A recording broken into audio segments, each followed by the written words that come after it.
Era new normal semakin memberikan cuan bagi sektor teknologi telekomunikasi. Hal ini pun dimanfaatkan oleh sejumlah perusahaan pelat merah yang ramai-ramai mulai mengepakkan sayap ke industri internet meskipun di luar klaster atau bisnis intinya. Nah, melihat hal ini, Menteri BUMN Erick Thohir pun memberikan sinyal akan adanya konsolidasi bisnis di lini jasa internet. Nah, seperti apa detailnya? Kita akan simak dalam sinyal kuat holding BUMN Internet. Ya, dalam beberapa waktu terakhir muncul fenomena BUMN yang mencari peruntungan di bisnis internet. Siapa saja pertanyaannya kita lihat di sini. Jadi yang pertama ada PT Perusahaan Gas Negara atau PGN yang memiliki bisnis internet di bawah PT Telemedia Dinamika Sarana PGN yang menjadi subholding gas PT Pertamina, memiliki brand produk internet bernama Gasnet ya. Meski sebetulnya mungkin terdengar cukup asing di telinga kita, Gasnet sendiri rupanya sudah hadir sejak 7 tahun yang lalu. Nah, kemudian berikutnya ada perusahaan listrik negara atau PLN yang tentu lini bisnis utamanya adalah listrik begitu ya. Terjun juga ke bisnis internet melalui anak usahanya PT Indonesia Comnet Plus atau Icon Plus dan melahirkan produk layanan internet broadband full fiber optik bernama Iconnet. Nah, Iconnet sendiri ini diluncurkan pada 31 Mei 2021 lalu, di mana sebelumnya brand ini dikenal dengan nama Stromnet. Nah, tidak ketinggalan ada juga BUMN pengelola jalan tol yaitu Jasa Marga yang juga akan terjun ke bisnis industri telekomunikasi ataupun juga internet. Nah, hal ini dilakukan melalui PT Jasa Marga Related Business atau JMRB. Meski demikian, JMRB ini nantinya tidak akan menjadi penyedia jasa internet langsung ya seperti dua BUMN lainnya begitu, melainkan sebagai penyedia infrastruktur fiber optik.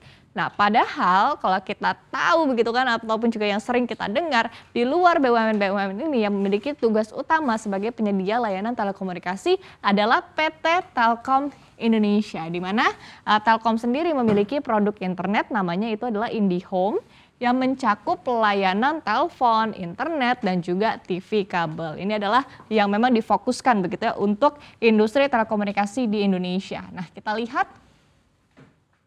Nah, kemudian terkait dengan hal ini, Erick Thohir pun memberikan sinyal nih akan adanya konsolidasi bisnis di lini jasa internet.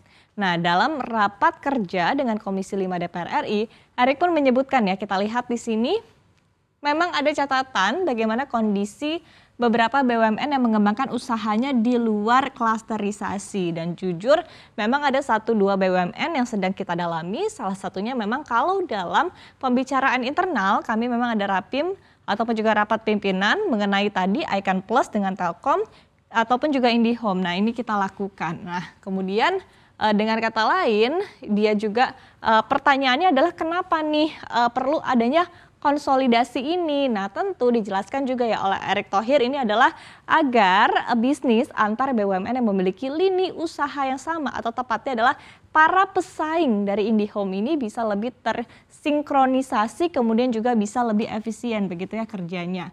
Nah, kemudian kita lihat di slide yang berikutnya. Erick juga menjelaskan ya, jadi sesuai peraturan Menteri ataupun juga Permen, pembentukan anak usaha dan cucu usaha BUMN ini harus ada alasannya. Karena memang kerap sekali begitu ya, sempat dibikin yang namanya anak ataupun juga cucu usaha dari BUMN begitu, tapi rupanya tujuannya hanya untuk memoles laporan kerjanya aja begitu ya. Jadi sehingga jangan sampai nih ya, sudah dibangun bisnisnya malah jadi tidak fokus atau malah terlalu jauh dari bisnis intinya tanpa alasan dan juga tanpa keuntungan yang jelas. Nah, inilah yang tidak ingin terjadi begitu ya ataupun juga ingin diperbaiki oleh Erick Thohir. Nah, kemudian upaya konsolidasi ini memang sebelumnya sudah dilakukan ya ataupun juga sejalan dengan transformasi bisnis besar-besaran yang dilakukan oleh BUMN selama kepemimpinan dari Erick Thohir. Nah, hal yang sama juga sudah dilakukan untuk menyatukan anak-anak usaha BUMN lain di luar core bisnis mereka. Kita ketahui ada 2 holding ya, diantaranya adalah holding perhotelan dan juga holding rumah sakit. Nah, kalau kita lihat sebelumnya di tahun 2020 lalu, Kementerian BUMN ini membentuk holding perhotelan di mana anak usaha BUMN konstruksi yaitu Wijaya Karya atau Wika, yaitu Wijaya Karya Realty ditunjuk menjadi induk holding dari holding perhotelan ini. Di mana kalau kita lihat di sini ada sekitar 28 hotel begitu yang dikelola ataupun juga yang beroperasi yang dimiliki oleh 5 BUMN ataupun yang menjadi bawahan di holding perhotelan ini yang masuk ke dalam holding ini. Nah, kemudian ada juga holding BUMN rumah sakit yang menaungi RSRS perusahaan BUMN. Seperti yang mungkin sering kita dengar ada RS Pertamina, RS Family, RS Antam Medika milik Antam, ada juga RS Krakatau Medika Hospital milik Krakatau Steel, kemudian ada juga RS Pelabuhan milik Pelindo II dan juga beragam rumah sakit lainnya milik BUMN begitu. Nah, untuk menjadi induk holding ini Pertamina Bina Medica pun ditunjuk ya sebagai induk dari BUMN rumah sakit ini. Nah, kita akan lihat seperti apa ke depannya begitu untuk proses pembentukan holding BUMN internet ini dan mungkin nanti akan tambah lagi begitu holding-holding lainnya dari anak usaha ataupun juga cucu usaha BUMN yang akan disatukan oleh Erick Thohir.